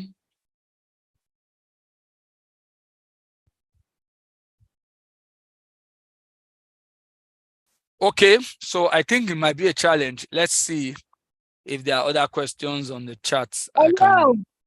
All right, Cherish, well done. Yes, Cherish has been jinx. Okay, good morning. Good morning, everyone. Please, my question goes like, how do you manage a customer that you know is very constant in buying things from you, but he or she find it difficult to pay? When it comes to payment, he will come pick up your item, promise to pay you so time, but when he gets the appropriate time of payment, it becomes a problem. How do you manage such a customer? Am I supposed to automatically cut off such a customer, because it's really been an issue for me? Sorry about that experience, but Cherish, let's answer this question together. If a customer won't pay you or is not able to pay you, do you think that helped your business move forward or not? Not at all, sir. Yeah, so you see, we've got to deal with the facts and not emotions. And let me add that business owners are not should not be emotional. Look, one of the worst things that you will want for yourself is to, I pray it never happens, but is to watch your business that you've put in a lot of sweat in driving go down. And you can find things like that. Let me give you a statistics that should worry you. Most businesses in this part of the world, right, don't survive 5 years. Most businesses in this part of the world don't survive 5 years. And there's so many reasons why they don't survive 5 years. It's not just one reason, it's a combination of so many reasons. And part of those reasons are things like, not, being firm in taking some critical decisions, not understanding their customers, or having inconsistent policies that they apply. You apply one policy for this customer, things like that, or not even understanding financial management, which is a strong part of that reason. So what I will say to you is that you can have a conversation, and that's why you establish relationship. We call it customer relationship. Have a conversation to understand the customer. If you listen to my presentation today, I spoke about understanding your customer is so critical. Understand the customer and understand what it is around the customer's payment life cycle. And then make it very clear. But more importantly is that you must be very firm in implementing some of your policies so that they don't affect. It is much better to lose one customer and the business will still be sustainable than to say, because this is a customer that keeps coming every time, and then you put in things that is not sustainable and can affect the business. I'm sure between the customer and ensuring that your business will grow and continue to grow, I'm sure I know what you will choose. So have a conversation first of all and explain things properly as well. Okay, sir. Thank you very much, sir. All right.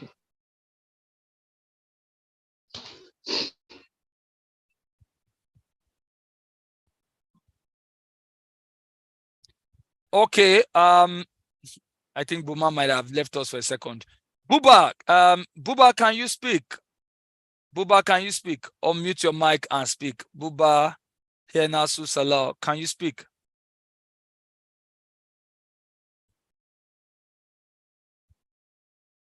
Esther, if you are there, can you speak?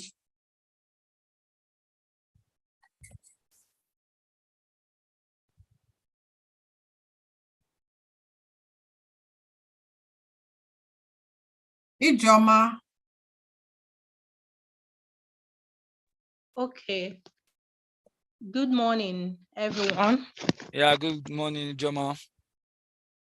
Okay, sir, please, I want to ask in regards to funding options. You made mention of grants, equity, bank, and loans. I'm asking which one is the most, as in the best one to go for as a startup business? Okay, so Ijoma, the honest truth is that I've seen businesses grow with all the three. You see, one of the things that I want you to appreciate about business sometimes is that it first of all starts with your business understanding what you have set up yourselves to do. There are no two businesses that exactly do things in the same way, especially at startup stage. What is your strategy? What is your mission? What is your vision? If you asked me to really tell you my own opinion, I don't like loans for starting up. I don't like, but doesn't mean I haven't seen businesses grow with loans. The reason I don't like loans for starting up is because loans tend to, the pressure to pay back might not be consistent with the startup's ability to start to generate revenue immediately.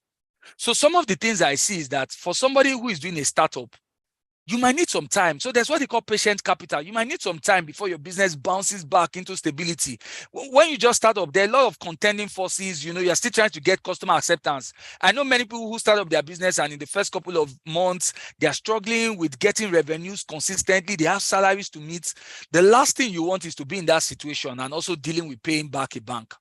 So I'm not a big fan. And again, another thing with the bank loan is that they will ask you for collaterals, which are most times fixed assets. You might not have those things. So I'm not a big fan of saying start out with a bank loan. I'm not one. I would rather that you explore grant opportunities. maybe you can explore looking at somebody to invest permanently in your business, which is what equity is. I would call loan should be the last option.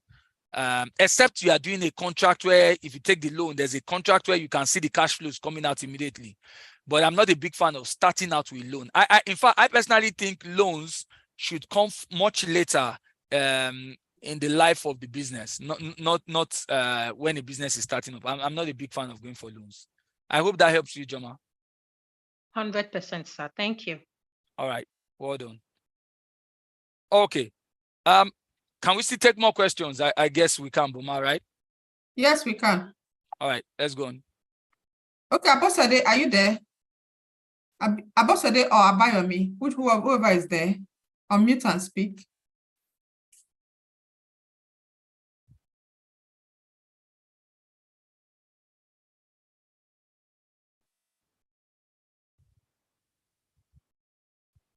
Buba.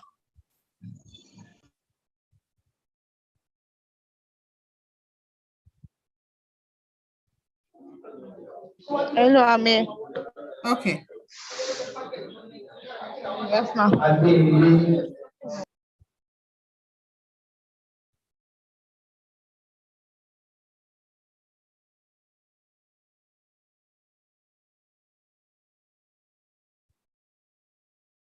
Please go on. Right. Okay.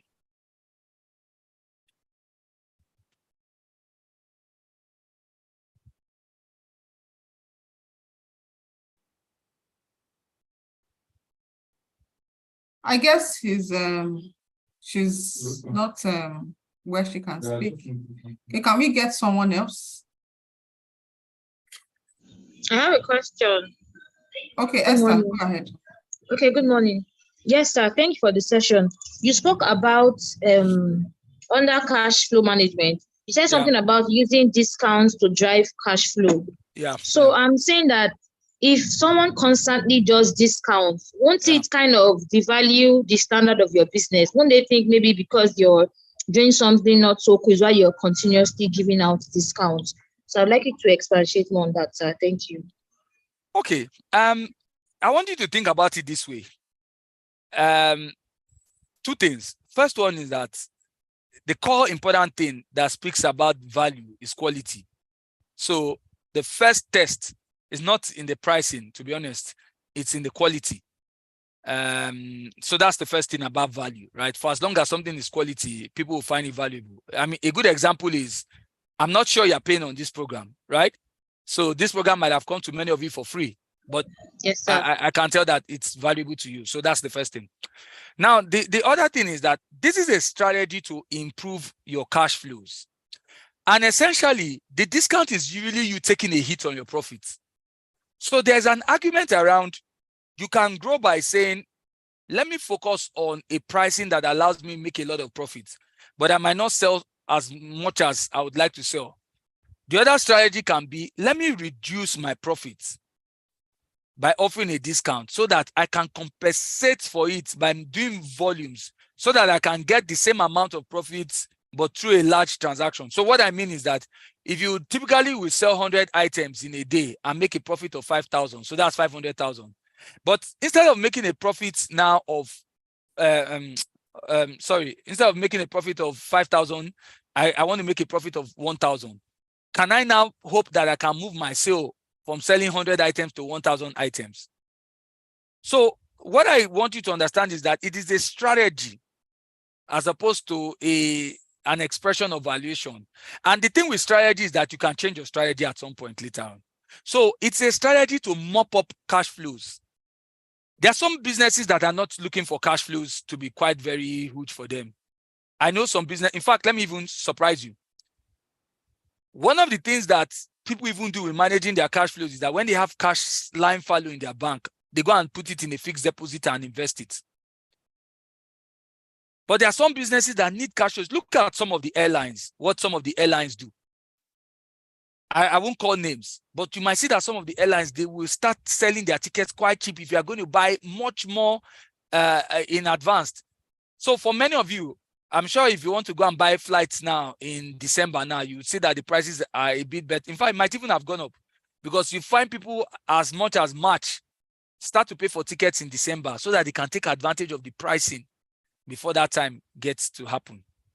So it's a strategy, meaning that it's a plan for a while to improve your cash flow situation. Some people can continue with that strategy, continue to reduce their profit margins so that they can get more volumes, whatever it is you want to do. But I don't think it's an expression of you reducing your value. I don't know, Esther, if you understand that. Yeah, I understand it perfectly. Now I understand it as a strategy. Thank you so much, sir. Thank you, sir. Okay. Okay, so Boma, do we still have any more questions? I think we can take one more. That's fine. That's okay. That's okay. Before we call it a day. That's okay. Hey, Boma, so we had a question from YouTube. Somebody says, great. How can she manage bad debt? Good. And that was what I tried to speak to when I was speaking about credit management. So maybe the question is when the debt has gone bad. So I'm going to tell you something. And that's why we try to prevent. To be honest, the real issues with credit is to make sure the loan doesn't go bad. But when the loan go bad, it has already happened. So what can you do? First of all, I'll tell you what the implications are. The implications when you have a bad debt is that you have to write it off from your books. So meaning that if you had recognized it as a profit before, you have to go back now and de-recognize it, right? You go and charge it back and reduce your profit for that period. But more importantly is assess yourself for the bad debts in terms of the chances of recovering them. Assess your chances of recovering them. I did say that one of the things that you should do before you give out a loan or you give credit is to ask for or seek for a collateral.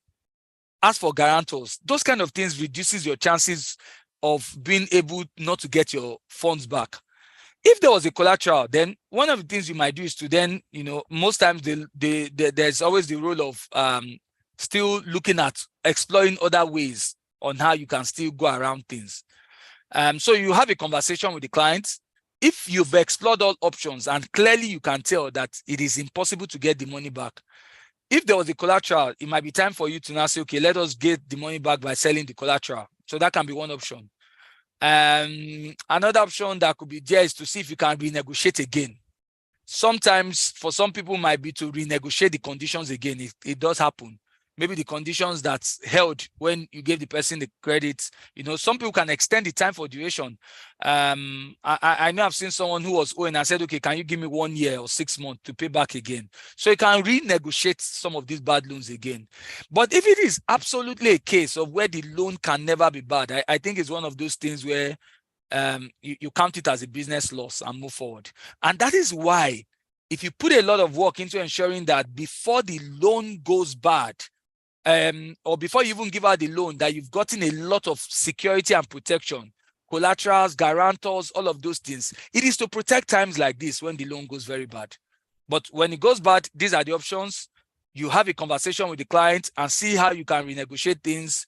You can decide to do an extension of the period and give further time. I've seen that happens a lot. I've been involved in things like that. So you can give the person more time, 6 months, another 1 year to get things back again.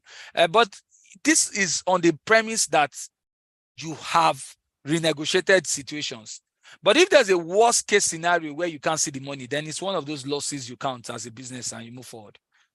Alima, does that, I don't know if you're able to ask or confirm if the person has gotten that. Yes, thank you very much. All right.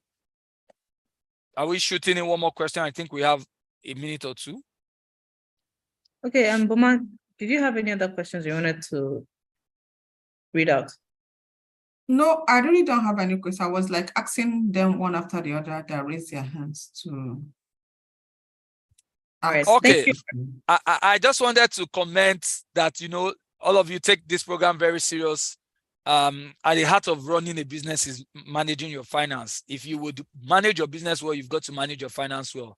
And can I use the opportunity to give a shout out to Desua Edit? I see today is her birthday. Happy birthday.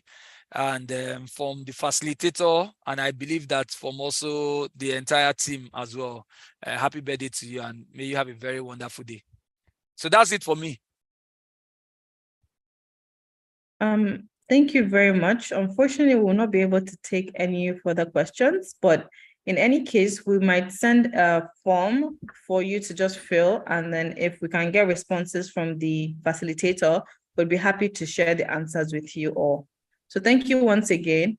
This recording will also be shared with everyone after the session, so you can always look back and also take notes in case you were having some network issues. Lastly, for those who are yet to be onboarded, go ahead and continue that process before the end of today. You should be onboarded. And then also those with any issues that fill the form as well would reach out to you. So thank you very much and do have a lovely rest of the day.